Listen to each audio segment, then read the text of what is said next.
All right, let's talk Singer. This lecture is going to be on the original article, Famine, Affluence, and Morality, and you shouldn't be watching this until you've watched the Williams video. So, as I mentioned as a setup, there's a sense in which Singer thinks that we all have the intuitions regarding uh, utilitarianism that Williams criticized. And so he's going to give a simple argument that tries to show that. He starts with the situation of the famine in Bengal, but of course rightly points out that this situation is nowhere near unique. And he starts with a premise. Death by starvation is bad. Now, you probably shouldn't be talking ethics to someone who says otherwise, so let's just stipulate death by starvation is bad. But he's going to go on to say there's an ethical principle here we should apply called the prevention principle. Now, he gives a strong and a weak version of the prevention principle. The strong version says that if we can prevent an extreme bad without sacrificing something of comparable moral value, then we should. So, for instance, think of charity. Well, if I can sacrifice maybe my kid's college education to pay for saving the lives of a whole bunch of starving children through Oxfam, maybe I should. And you'll notice this, what he calls the strong prevention principle, has all the entailments of what Williams called extreme impartiality. That, well, wait a minute, if I'm not sacrificing something of comparable moral value, I should do it. So go back to the same examples. Well, wait a minute, if I can save several lives at all it cost me as a kidney, then I should. But for reasons we'll talk about in a moment, Singer backs off that principle and instead defends what he calls the weak version of the prevention principle. And that one says that if we can prevent an extreme bad, such as death by starvation, without sacrificing anything of moral worth at all, then we ought to. Now, what's the difference between those two principles? The strong version says only if we should prevent the bad unless it's sacrificing something comparable. The weak version says that we should prevent it if we aren't sacrificing anything of moral worth at all. So comparable versus no moral worth at all. And later, Singer points out a lot of ways in which we're wasteful. So, for instance, I might say save a life instead of buying an expensive pair of shoes. Notice that means that Singer isn't quite a traditional utilitarian, because all these things that we could sacrifice to save lives, according to the weak prevention principle, shoes and sporting event tickets and things like that, he says they don't have any moral significance, and a lot of people buy that, but notice that that's not quite the standard utilitarian line. What has moral significance for a utilitarian is anything that increases total utility.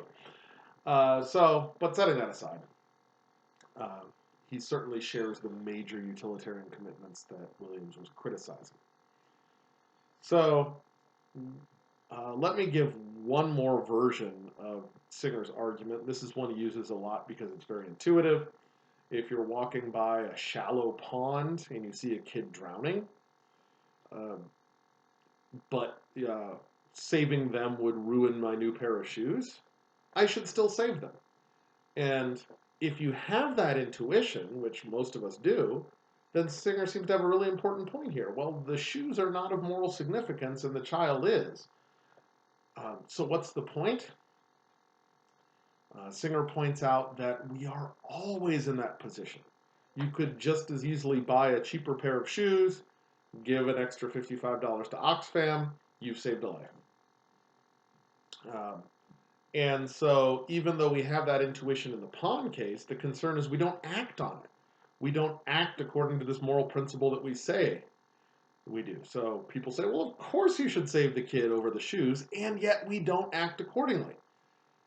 One very good point for the discussion is, if you want to, just list a whole bunch of ways you could save lives that you're not, and notice that Singer's encouraging us primarily to save them through charity. So let's say a few more words about that. Um, One is this argument, or utilizing the prevention principles, Singer says would upset moral categories. Specific moral categories. We usually think of, say, giving a bunch of money to charity as supererogatory.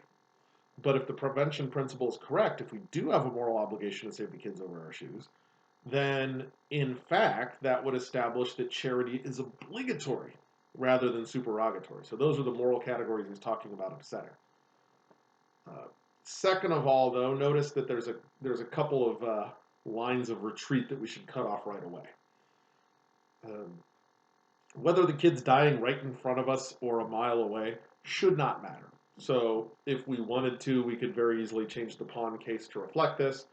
Say you're walking through a park and the park has multiple ponds, but actually because of the threat of drowning, in the middle of each pond is a button you could press to drain all ponds. So let's stipulate that. Well, then suppose I'm standing next to pond A, but there's actually a kid drowning at pond B. Well, do I still have the obligation to ruin my new shoes to press the button and save the life? It seems like that's the case. And it seems like saying, oh, but the kid's farther away now should not make a moral difference. And if you replace that case with the Atlantic Ocean and think of the number of people dying in other parts of the world, especially children, of starvation and other poverty-related issues that are easily preventable, you're starting to get Singer's point. So distance or proximity doesn't seem to matter to ethics,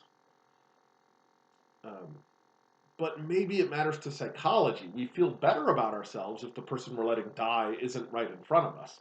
But ultimately, that's psychology, not ethics, says Singer. Very similarly, it doesn't matter if other people are in a position to help. So you'll hear these funny statistics once in a while. Well, if every American gave $30, that would be enough to prevent all children in the world from starving every year, which, by the way, is about 17 million.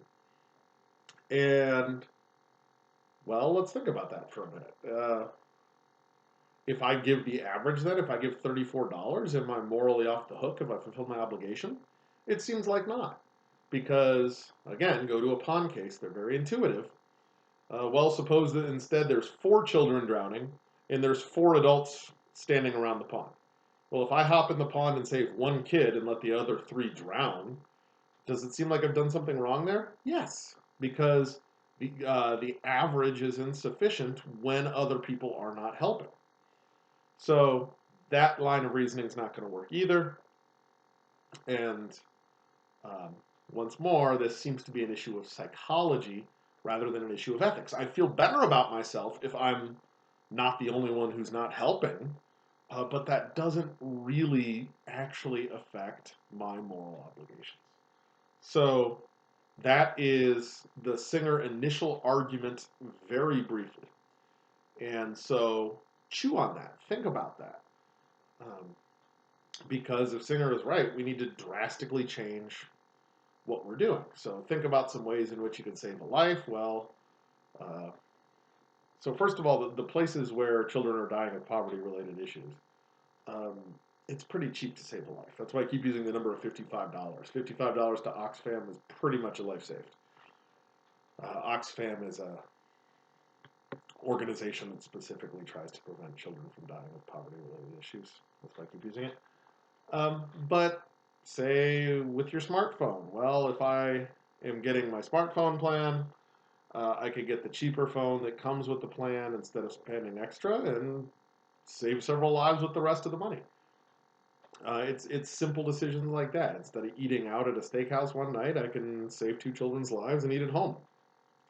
And so it's very easy to save lives and prevent these extreme bads.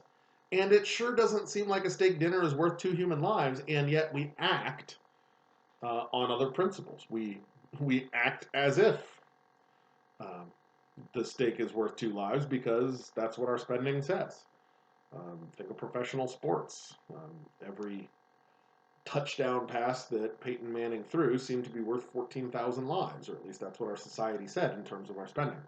So, uh, Singer's a challenge, is to sit back and think what gives a human worth, and it should be a lot more than whether they happen to be dying in front of us instead of over there. But if you think that, then you're going to have to start accommodating these beliefs into your actions. And so, yeah, use the discussion board, talk about some really easy ways to save a life. Here's a couple more easy ones. If you get birthday or holiday presents, well, you can tell your loved ones, hey, make a donation to Oxfam in my name instead. You're saving some lives. So there's excess everywhere and no problem. It's just hard for us to do. So let me tell you one that doesn't cost anything at all.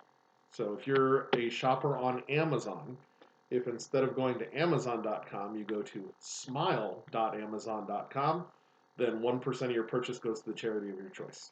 So by literally just switching which version of Amazon you place your order off of, you can save some lives. Send it to Oxfam or whatever charity you think is meaningful, and go from there. So let me set up the next Singer video.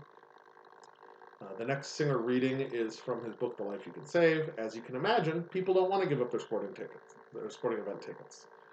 People don't want to give up their expensive smartphones and cars and all these other things that they're spending money on that they could instead be saving lives. Now, I'm not saying that's the only reason for these objections, but it leads to a lot of obvious objections that are obvious in the sense that people raise them immediately, but they don't have much traction.